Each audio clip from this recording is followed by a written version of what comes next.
Well, hello everyone. This is John, and as you can tell if you've read my little bio there, that um, I'm going to be embarking in creating a site, a YouTube channel, and there's a lot of different topics we can get into if you're interested.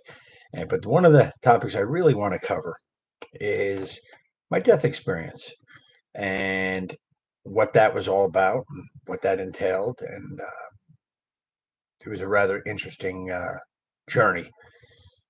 So, what I'd like to do is offer out anyone who has one, wants to share one, wants to hear mine, wants more depth about what mine was all about.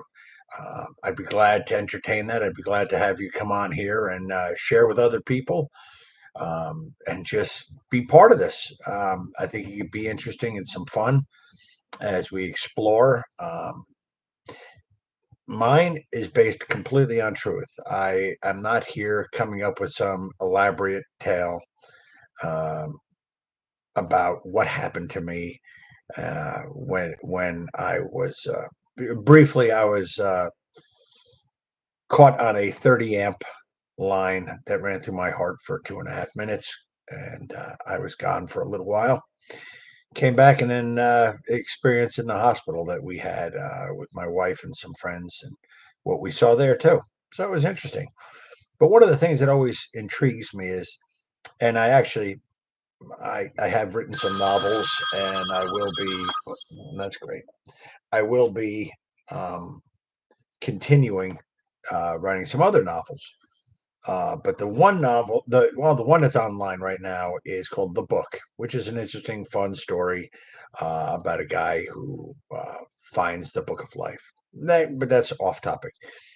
The book I'm writing about the death experience is called Why Me? And interesting, the the death experience happened about 20 years ago, but I've wondered since then, and I continue to wonder what was I to learn with this? What was I to see?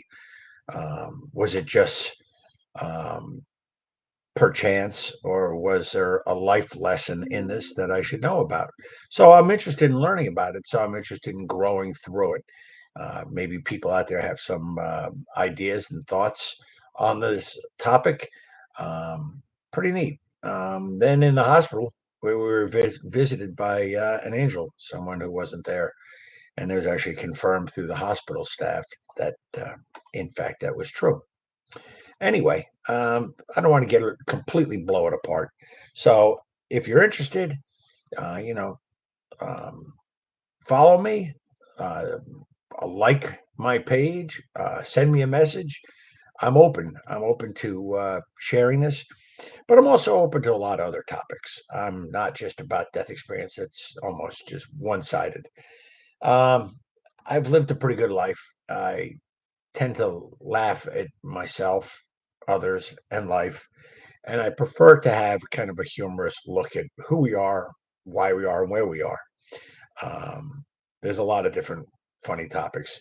But for a sidebar, the things I like to do when it's funny, I retired and now I'm busier than I ever was.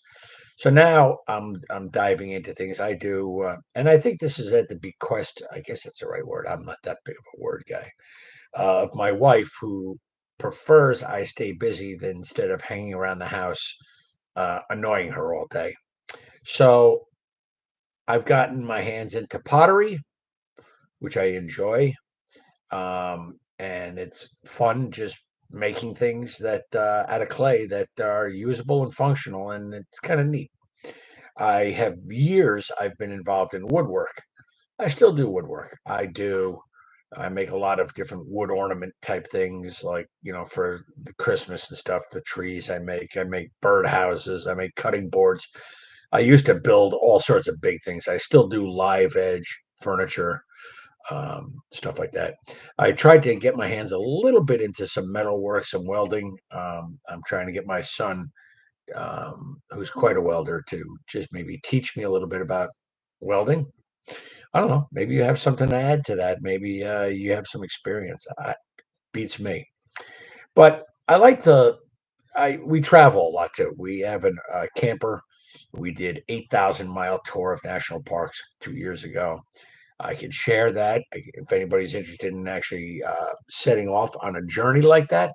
I'd be glad to give them some advice, maybe, and share some of the fun stuff that happened while we were on the road.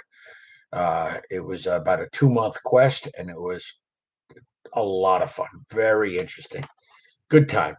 And I commend my wife. She spent about 6 months before planning every detail of it, and it was just amazing. So I could talk about that. I could talk about the fact that we go fly fishing when we go camping and my joy of that. I could talk about skiing and snowboarding, which we do and we love. Many trips to Wyoming and Utah and Colorado and Vermont, chasing that fun. But I like to laugh at myself and laugh at things around me in life. I got a great story. I'll be putting that soon about my wife asking me if I wanted to go to the beach for a day, and you'll find that quite humorous because I really kind of get into the funny, light side of that. I also like to talk about my childhood, where we grew up in Ramsey, and the great things we did as a kid back in the '60s. We didn't have Heck, we didn't even carry watches.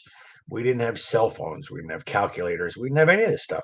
Now, not that I'm against all that, because, well, as you can see, I got my smartphone, I got my cell phone, I have all that stuff, all those entrapments. But I made it this far with you made it most of my life without any of that. As a kid, we ate in the morning, ran out the door, and we were back for dinner before dark. Mom and dad couldn't chase us down. In fact, while we were at school, if they needed us, there was a thing called the office, and they would call there, and they could come and get us in the class if it was that important. We didn't have cell phones where we could be checking in every 5 minutes to make sure, that everything was just hunky dory. No, and many of us survived. Uh, we did a lot of crazy things. We climbed to the highest peak of a tree to build a tree fort up there. That was probably the most dangerous thing you could ever imagine. We went garbage picking and the big garbage of the end of the month. We laid out in the woods in the middle of a field of moss, staring up at the sky, and we weren't covered with ticks. We weren't chased by anybody. We weren't afraid of anything. We really loved it. So there's a lot of different topics like that, and growing up was a whole lot of fun. I don't know what your experiences are, but share. Let's have some funny, good times. We used to I, the big garbage day. We'd go down to Main Street in Ramsey to Joe Gatta's vegetable store and get his old crates, and we would take old vegetable crates and nail them together with old buggy wheels on a 2x6 and fly down a hill. Reckless. We didn't have helmets. We didn't have knee guards, shin guards, safety goggles, none of that. We went, woohoo, crazy like kids, and we survived it. Like I said, not everybody survived, but for the most part, we survived. And boy, did we learn a lot. We weren't overly coddled and protected. In fact, coming from a family of 7 kids, I think my mother preferred thinking that we were living on the edge and that maybe one of us wouldn't come home. It'd be one less to take care of. But I don't think that was the case. My mother was a real darling. But we went out from morning till evening and we survived and we lived and we didn't have to come home with a full report to our parents. And we weren't afraid of things. We played games that involved the strongest surviving. Um, we didn't we didn't try to coddle anyone. Boys and girls, tall and short, round and skinny, we all played together and we all had a great time. And none of us thought any different of each other, who we were, what our parents drove, the clothes we wore, the sneakers we wore. It was just a great time to grow up. So, anyway, that's where I am. That's what's going on. I don't want to bore you too much with this because I'd like to get into topics that you're interested in hearing from me, or about you, and then we could share. So, hit me up. Let me know. I'm here. I'm available. Let's have some fun. I'm so tired of this world that we're losing our way. We're losing our bit of fun. So let's do it. Let's have fun. Shoot me a message. Let's get to it. Ciao.